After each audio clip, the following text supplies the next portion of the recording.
एक महज 14 वर्ष की लड़की के साथ अपना पिताजी अपने रूम में ज़ोरदार जानवर की तरह जिस्मानी संबंध बना रहा था और वो लड़की चीख रही थी, चिल्ला रही थी और बिलख रही थी, लेकिन वो जो उसका पिता था वो उसके साथ शारीरिक संबंध बना रहा था और उसका भरपूर साथ दे रही थी वो लड़की भी।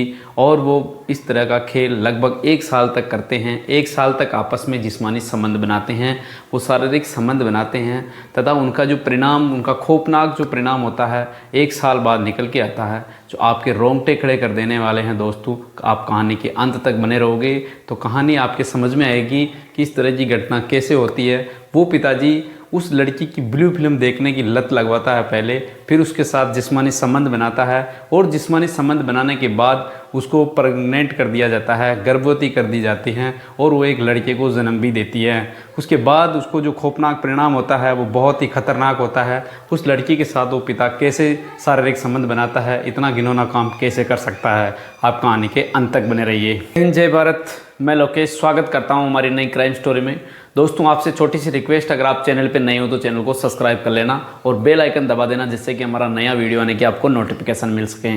दोस्तों, आज की जो सच्ची घटना है गुजरात प्रदेश की है। वहाँ एक राजेश नाम का आदमी हुआ करता है, जिसके भरपूर फैमिली होती है। उसके एक लड़का और लड़की होती है। लड़का की उम्र लगभग 9 वर्ष होती है और उसकी छोटी जो लड़की होती है उसकी उम्र 6 वर्ष होती है। और उनकी पत्नी थी, जो ऐसे करके 4 सदस्य परिवार में हुआ करते थे। चारों की बहुत अच्छी खुशहाल ज़िंदगी होती है। अब जैसे ही राजेश अब का काम था, दूध का वो व्यापार करता था, उनका बहुत अच्छा खासा व्यापार चलता है। वो उनके परिवार में पैसों की किसी भी तरह की तंगी नहीं थी और उनका खुशहाल परिवार था। अब जैसे ही राजेश घर आता था, उनको शाम को ड्रिंक करने की आदत होती है। अब जैसे ही राजेश ड्रिंक करता है और अपनी पत्नी के पास पहुंचता है, जैसे ही पत्नी के पास पहुंचता है तो पत्नी उसको नफ़रत सी करती है और राजेश जिस्मानी संबंध बनाने के लिए बोलती है, शारीरिक संबंध बनाने के लिए बोलती है। तो उनकी जो पत्नी होती है गुस्सा करने लग जाती है राजेश को, उसके टच नहीं होने देती है और जिस्मानी संबंध नहीं बनाने देती है। तो इस कंडीशन में राजेश बहुत परेशान रहा करता था। वो अपने काम में भी उसका मन नहीं लगा था और वो अपनी पत्नी को बार बार शिकायतें करने लगता था। तो उसकी पत्नी भी उसको यही समझाती थी कि आपका रोज़ाना का यही काम है, ये गलत काम मत किया करो, अपने बच्चे भी बड़े होने लग रहे हैं। तो अब राजेश को तो उनकी आदत सी थी, जिस्मानी संबंध बनाने की आदत सी थी। तो वो जैसे जैसे कई बार उनको पत्नी को मनाता था तो वो एक बार शारीरिक संबंध बनाती थी, लेकिन दूसरी बार वो पास में भी नहीं आने देती थी।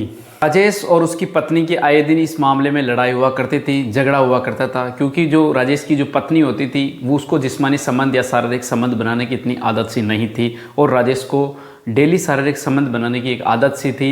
वो शारीरिक संबंध बनाना चाहता था। अब उसकी पत्नी को जैसे तैसे 5-7 दिन में मनाने के बाद वो एक बार ही शारीरिक संबंध बना देती थी, तो राजेश से रहा नहीं जाता था। आए दिन उनसे लड़ाई झगड़े होने लगते हैं। अब इसी बीच उनके लगभग लड़ाई चलने के 1 साल के बाद जो राजेश की पत्नी होती है वो अपने मायके चली जाती है रूस के, और अपने बच्चों को भी शुरू में ले जाते हैं अपने साथ, और राजेश अकेला घर रहने लगता है। अब राजेश का मन बिल्कुल नहीं लगता है, क्योंकि वो घर में अकेला रहने लगता है। राजेश के मन में गलत गलत विचार आने लगते हैं, तो करे तो क्या करें, क्योंकि उनको टाइम भी अपने काम से लगता था। और वो उनकी पत्नी को वो लेने जाता है कि मुझे मेरे पास भेज दो मेरी पत्नी को। उनके घर पियर वालों को बोलते हैं। तो पियर वाले शुरू में तो उनको बताते हैं कि आप लड़ा झगड़ा मत किया करो और शांति से रहा करो, लेकिन जैसे जैसे टाइम निकलता है उनकी पत्नी मना कर देती है। वो बोलती है कि आप वापस चले जाओ, मैं आपके साथ नहीं जाने वाली हूँ। तो राजेश उनसे रिक्वेस्ट करता है, हाथाजोड़ी करते हैं, उनसे माफ़ी मांगता है कि आज के बाद गलती नहीं होगी, आप मेरे साथ चलो और अपना घर संभालो। उसकी पत्नी वापस आती है और आने के बाद वापस राजेश की वही आदत थी, वही हरकतें थी, तो वापस उसकी पत्नी रूठ के चली जाती है। अब उनके बच्चे थे, उनकी पढ़ाई डिस्टर्ब होने लगती है। अब जैसे जैसे समय का दौर निकलता है, लगभग 2 वर्ष पूरे हो जाते हैं और यहाँ तक कि तलाक तक बात पहुँच जाती है।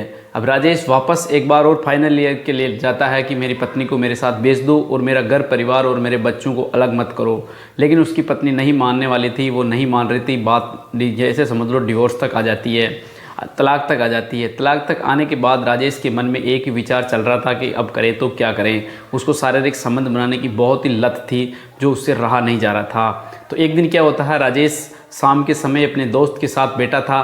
बैठे बैठे वो बता रहा था कि मुझे कहीं दूसरी शादी करवा दो या कहीं दूसरी लड़की की अरेंजमेंट करा दो, मेरी पत्नी मेरे साथ नहीं रहना चाह रही है, मेरे से रहा नहीं जाता है।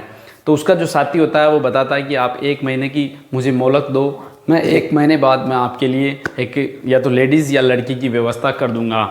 तो लगभग 1 महीना निकलने के बाद उसका जो दोस्त जिसको बताया था वो बताता है कि एक पास ही के गांव में एक लेडीज़ हुआ करती है जिसका पति एक्सपायर हो गया है, यानी मर गया है। अगर आप चाहो तो उस महिला को लेकर आ सकते हो, वो भी दिखने में बेहद खूबसूरत है और उसके साथ एक लड़की भी है जो उनका लालन पालन आपको करना पड़ेगा। तो राजेश उस दोस्त की बात में हाँ कर देता है। वो बोलता है कि चलो उनसे बात करते हैं।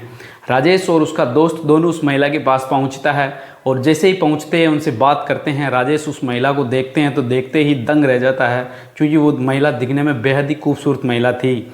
महिला बहुत ही खूबसूरत होते ही राजेश उसको देखता है, देखते ही हाँ कर देता है। वो बोलता है कि बताओ आपको क्या चाहिए। तो वो महिला भी राजेश को देखती है और दोनों में उनकी बात बन जाती है। बनने के बाद वो बताती है महिला कि मैं आपके साथ चली चलूँगी, लेकिन ये मेरे साथ लड़की है जिसकी उम्र लगभग 12 वर्ष है, आप इसको भी लालन पालन करना पड़ेगा। तो राजेश उसकी बात को हाँ कर देता है, डन कर देता है। वो बोलता है कि चलो कोई बात नहीं, आप चलो हमारे साथ। अब वो महिला राजेश के साथ आ जाती है और उनका जीवन बहुत अच्छा चलने लग जाता है।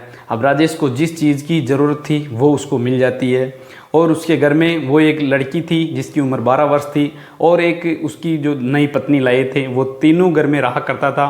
राजेश सुबह अपने बिजनेस पे दूध का जो व्यापार था उसको संभालने के लिए चला जाता था और उनकी पत्नी और उनकी लड़की थी, जो लड़की को पास ही के स्कूल में रख दिया जाता है पढ़ाई के लिए, और वो जो पत्नी थी, जो नई पत्नी लाया था, वो घर को संभालने लग जाती है। इसकी ज़िंदगी बहुत खुशहाल चलने लगती है। उधर महिला की पहले वाली जो अब राजेश की जो पहले वाली पत्नी होती है उसको पता चलता है कि राजेश दूसरी शादी कर ली है और उसके एक लड़की भी है उसके साथ और उनकी ज़िंदगी खुशहाल है। तो राजेश की पत्नी तो पहले ही वैसे उसके साथ कुछ भी नहीं करना चाहती थी, वो बिल्कुल भी उसके रिएक्शन नहीं करती है और उसको कुछ भी नहीं बोलती है और वो बताती है कोई दिक्कत नहीं, आप खुश रहो।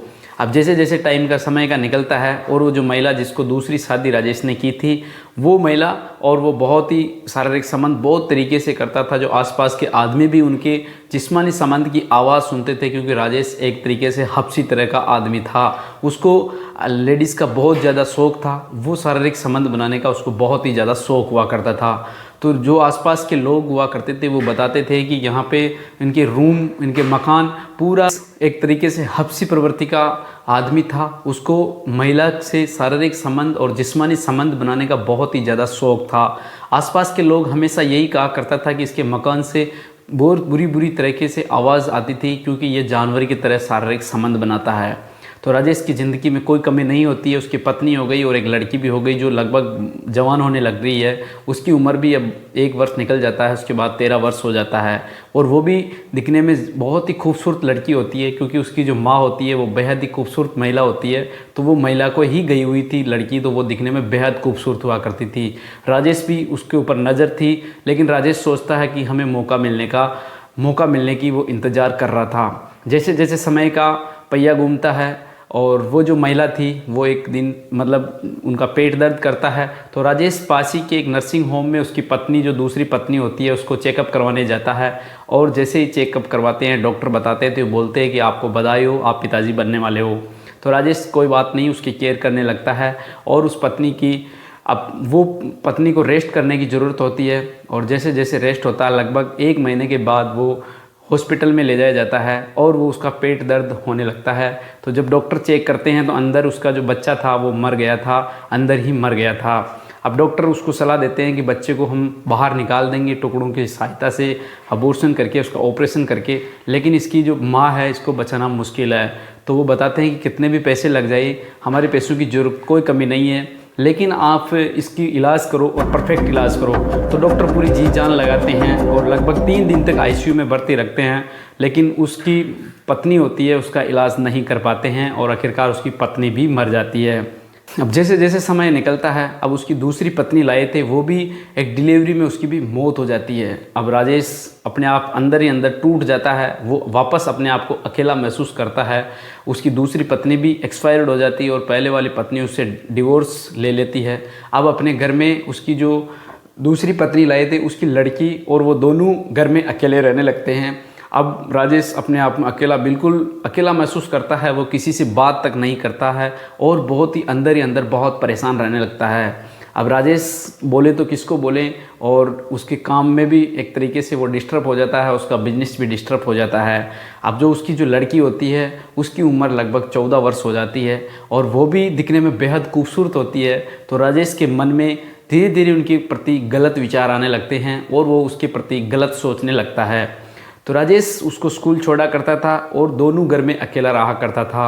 अब राजेश के मन में गलत विचार, क्योंकि वो एक तरीके से हब्सी प्रवृत्ति का आदमी था, उसको बस एक तरीके से शारीरिक संबंध बनाना बहुत ही ज़्यादा पसंद हुआ करता था। अब जैसे जैसे समय निकलता है, राजेश एक दिन घर में अकेला हुआ करता है और वो फ्री ही बैठा था और मोबाइल में कुछ गलत वीडियो देख रहा था। उसके मन में गलत विचार चल रहे थे। इसी टाइम जो उसकी जो लड़की थी, उसकी जो वो बेटी थी जिसकी उम्र 14 वर्ष होती है, वो बाथरूम से नहा के बाहर निकलती है। जैसे ही बाहर निकलती तो उसके जो गीला बदन था, जो एक तरीके से कपड़े उनके शरीर के चिपके हुए थे, तो जैसे ही देखता है राजेश, उनसे रहा नहीं जा रहा, वो अंदर ही अंदर एक तरीके से शॉर्ट हो जाता है और उनको उसके प्रति गलत विचार आने लगते थे। क्योंकि दोस्तों वो दिखने में बेहद खूबसूरत लड़की थी, एक तरीके से गठीला शरीर था और पूरा भरा हुआ शरीर था, जो राजेश देख के पागल हो जाता है। अब सोचता है कि इसके साथ गलत करूं, लेकिन वो ये भी सोच रहा था कि अगर इसने विरोध कर लिया तो समाज में अपना क्या इफ़ेक्ट पड़ेगा, क्या प्रभाव पड़ेगा, और कहीं ना कहीं हमारे को फंसा नहीं दे जाए, क्योंकि रिश्ते में वो अपनी बेटी लगती है। लेकिन अब राजेश के मन में विचार आता है कि इसको किस तरीके से समझाया जाए, इसके साथ कैसे इसको समझा के या इसको गलत काम करवाने के लिए वो एक तरीके से उसको जागृत करने का दिमाग लगाने लगता है। अब राजेश उसको फ्री बैठता था, जब भी वो अपने पास बुलाता था और बुलाते ही उसके मोबाइल में वो गंदे गंदे वीडियो दिखाने की वो आदत डालने लगता है। शुरू में उस लड़की का नाम प्रिया होता है। प्रिया विरोध करती है कि पापा मुझे इस तरह के वीडियो देखना पसंद नहीं है, लेकिन जब वो बताते हैं कि बेटा इस तरह की वीडियो लाइफ में बहुत ज़रूरी है, एक्सपीरियंस करना बहुत ज़रूरी है, तो वो प्रिया पहले तो उसको विरोध करती है, लेकिन घंटों उसकी प्रयास करने के बाद, राजेश प्रयास करने के बाद वो प्रिया मान जाती है और उसके साथ गंदे वीडियो, एक तरीके से वो गंदी ब्लू फिल्म देखने की लत लग जाती है। जैसे जैसे समय निकलता है, राजेश और उसकी जो लड़की होती है प्रिया, जिसकी उम्र 14 वर्ष होती है, एक तरीके से उसके शरीर जवानी से भरा हुआ था, जो देखते ही हर किसी आदमी एक तरीके से फिसल जाता है जैसे राजेश फिसला था। अब राजेश की एक रिश्ते में वो बेटी लगती है, जो हर काम एक तरीके से वो डर डर के कर रहा था, लेकिन जैसे जैसे टाइम निकलता है प्रिया की ब्लू फिल्म देखने की लत लग जाती है। राजेश कई बार उसके साथ टच करने की कोशिश करता है, उसको साथ गलत काम करने की सोचता है, लेकिन वो सोचता है कि इसकी आदत और ज़ोरदार, बहुत ज़्यादा लत लगाने की उसकी विचार थे, जिससे कि बात प्रिया आगे से होके कहने लग जाए। तो राजेश उसका इंतज़ार करने लगता है। कई बार प्रिया की लत लग जाती है ब्लू फिल्म देखने की, तो कई बार वो अपने पिताजी राजेश से मोबाइल मांगती थी और चुपके से ब्लू फिल्म देखने लग जाती है, और वो प्रिया हमेशा उत्तेजित रहने लगती है। उसको भी एक तरीके से शारीरिक संबंध बनाने की इच्छा जागृत होने लग जाती है, और राजेश को भी बस यही तलाश थी कि उसको एक तरीके से जागृत करना, उत्तेजित करना उसके मन में विचार चल रहा था। अब एक दिन क्या होता है कि रात के समय होता है, लगभग 8 बजे होते हैं। राजेश उनको अपने पास बुलाता है और वो बताता है कि आओ मेरे पास, आज मेरे साथ ही सो जाओ। तो वो प्रिया भी बताती है कि नहीं, मुझे मेरे अलग रूम में सोना है।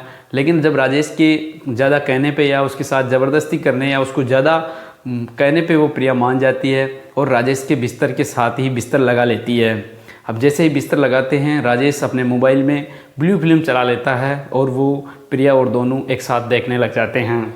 अब जैसे जैसे देखते हैं, दोनों ही उत्तेजित होने लग जाते हैं, और उत्तेजित में प्रिया भी कुछ एक तरीके से अपना आपा खो बैठती है, और राजेश दोनों एक रूम में सो जाते हैं। और रात के लगभग 10 बजते हैं। राजेश उसको लगातार ब्लू फिल्म दिखा रहा था, एक तरीके से उत्तेजित कर रखी थी उसको। प्रिया भी सिसके ले रही थी, उसको भी बस एक तरीके से शारीरिक संबंध बनाने की इच्छा जागृत हो रही थी, और राजेश की भी बहुत ज़ोरदार हो रही थी। तो राजेश उसको जैसे ही टच करता है तो प्रिया को बहुत अच्छा लगता है, और एक तरीके से वो दोनों भूल जाते हैं कि हमारा रिश्ता पिता और बेटी का है, और वो दोनों एक झटके में सारे कपड़े उतार दिया जाता है। अब जैसे ही उतारते हैं और मोबाइल में मूवी देख रहे थे, ब्लू फिल्म देख रहे थे, मोबाइल को एक साइड में रख देते हैं और दोनों सारे कपड़े उतार के निर्वस्त्र हो जाते हैं। अब दोनों निर्वस्त्र होने के बाद पूरी रात जिस्मानी संबंध बनाते थे, क्योंकि राजेश को बस इसी चीज़ की इंतज़ार थी, क्योंकि वो कई दिनों से सोच रहा था कि इस तरीके से गठीला शरीर और जवानी भरा शरीर अगर मिल जाए तो बहुत ही हमारी ज़िंदगी बदल जाएगी। तो प्रिया भी उसके साथ सब चीज़ भूल जाती है और पूरी रात जिस्मानी संबंध बनाती है। अब राजेश को और क्या चाहिए, पूरे घर में दोनों ही रहा करता था और ये खेल हर रोज़ चलने लग जाता है। बस जैसे ही वो स्कूल से आती थी, राजेश भी शाम को आ जाता था और शराब पी के उसके साथ जिस्मानी संबंध बनाता था।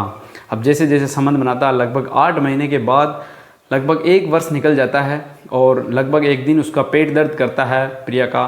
तो पास ही की जो महिला हुआ करती थी, तो उसका पिताजी था राजेश, वो घर पे नहीं था उस दिन। पास की महिला आती है और उसको देखती है तो प्रिया एक तरीके से पेट उभरा हुआ था, ये देख के पास की जो महिला होती है वो समझ जाती है और समझने के बाद वो उसको पास ही के नर्सिंग होम में दिखाया जाता है और जाते ही उसको डॉक्टर बताते हैं कि ये 8 महीने की प्रेग्नेंट लड़की है। अब देखती है तो लड़की की उम्र 14 वर्ष होती है, एक तरीके से वो नाबालिग लड़की होती है। डॉक्टर हाथों हाथ पुलिस वालों को इन्फॉर्मेशन कर देते हैं और उसी वक्त कुछ ही टाइम बाद पुलिस भी वहाँ पहुँच जाती है और जैसे ही पहुँचती है तो उस लड़की को पूछा जाता है कि बेटा तेरे साथ ये घिनौना काम किसने किया और इस तरह की घटना तेरे साथ किसने किया, तू तेरी इच्छा से हुआ या कैसे हुआ। तो वो लड़की पहले मना कर देती है कि मेरे साथ किसी ने नहीं किया, कुछ भी नहीं हुआ है। तो पुलिस वालों को सबको शक था कि किसी ने किसी गलत हुआ तभी जाके ये काम हुआ है। तो कुछ ज़्यादा सख्ताई से पूछने के बाद वो जो लड़की है पूरी कहानी बयां कर देती है, बताती है कि मेरे पिता ने हमारे को पहले ब्लू फिल्म दिखाने की आदत डाली और उसके बाद हमारे लगभग 1 वर्ष से 1 साल से हमारे साथ वो जिस्मानी संबंध बना रहा था, शारीरिक संबंध बना रहा था और हम दोनों की इच्छा से बनाते हैं, क्योंकि पहले हमारे को पसंद नहीं था लेकिन उसने हमारे की आदत डाल दी। अब लड़की तो नाबालिग होती है, तो उसी वक्त पुलिस वाले उसके पिताजी को वहाँ पे बुला लिया जाता है। बुलाने के बाद पिताजी की एक तरीके से पहले तो कुटाई और एक तरीके से पुलिस रिमांड पे चढ़ाया जाता है। उसके बाद सारी चीज़ राजेश से उगलाई जाती है। तो राजेश पूरी कहानी बयां करता है कि मेरे पहले एक पत्नी थी, उसके बच्चे थे, वो मेरे को छोड़ के चले गए, उसके बाद मैं दूसरी पत्नी लाया, उसकी ये लड़की है और हम दोनों एक तरीके से घर में अकेला रहा करता था। मेरे मन में विचार आता था कि ये लड़की अपनी खास लड़की तो है नहीं, अपनी खुद की लड़की तो है नहीं और ये उस मेरी दूसरी महिला की है जो मेरे रिश्ते में किसी भी प्रकार के नहीं अटकती है। ये सोच के मैं इस लड़की के साथ गंदा काम कर दिया और ये प्रेग्नेंट हो गई। तो दोस्तों उसके बाद पुलिस सरकार उसको लड़की को अपने हिरासत में ले लिया जाता है और जो संस्था बनाई गई थी उसी में उस लड़की को डाल दिया जाता है और जो वो राजेश होता है उसके साथ पॉक्सो एक्ट का मामला दर्ज करके उसको संगीन धारा लगा के उसको जेल भेज दिया जाता है। दोस्तों ये थी सच्ची घटना। हमारा उद्देश्य किसी को प्रताड़ित करना नहीं है, किसी को दुखी करना नहीं है, हमारा उद्देश्य सावधान, अलर्ट और सतर्क करने का है। और दोस्तों हम जो कहानी में जगह और नाम और स्थान चेंज कर दिया जाता है, लेकिन एक सच्ची घटना पे आधारित हम कहानियाँ स्टोरियाँ बताते हैं। दोस्तों कहानी कैसी लगी कमेंट सेक्शन में ज़रूर बताना और आपसे अगर रिक्वेस्ट है कि अगर आप चैनल पर नए हो तो चैनल को सब्सक्राइब कर लेना और बेल आइकन दबा देना, जिससे कि हमारा नया वीडियो आते ही आपको नोटिफिकेशन मिल सकें। दोस्तों मिलते हैं आपको नेक्स्ट क्राइम स्टोरी में। जब तक जय हिंद, जय भारत।